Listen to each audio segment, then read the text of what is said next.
যুদ্ধ এবং সংঘাতের ফলে ব্যাপক ভিত্তিতে মানুষের অধিকার খর্ব হচ্ছে। বিশ্ববাসীর উদ্বেগ এবং নিন্দা সত্ত্বেও গাজায় গণহত্যা থামছে না।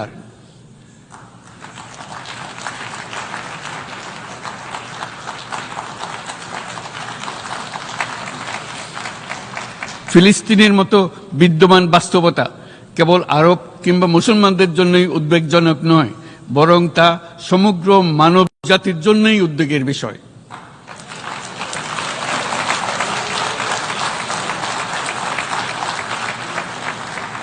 একজন মানুষ হিসেবে প্রত্যেক ফিলিস্তিনির জীবন অমূল্য।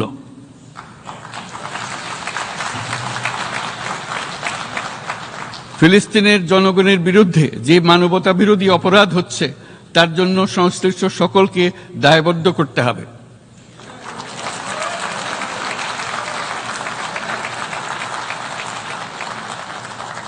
ফিলিস্তিনের জনগণের উপর চলমান নৃশংসতা, বিশেষত নারী এবং শিশুদের সাথে প্রতিনিয়ত যে নিষ্ঠুরতা বিশ্ব দেখাচ্ছে, তা থেকে নিস্তারের জন্য বাংলাদেশ অনতিবিলম্বে সম্পূর্ণ যুদ্ধবিরতির আহ্বান জানাচ্ছে।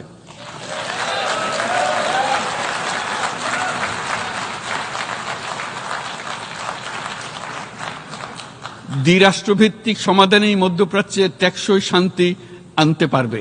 তাই জাতিসংঘ সহ আন্তর্জাতিক সম্প্রদায়ের সকলকে এর বাস্তবায়নের জন্য এখনই উদ্যোগ নিতে আহ্বান জানাচ্ছি।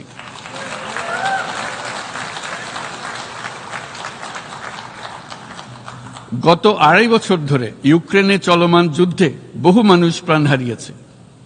এই যুদ্ধের প্রভাব সর্বব্যাপী, এমনকি বাংলাদেশের অর্থনীতিতেও এর নেতিবাচক প্রভাব আমরা অনুভব করছি।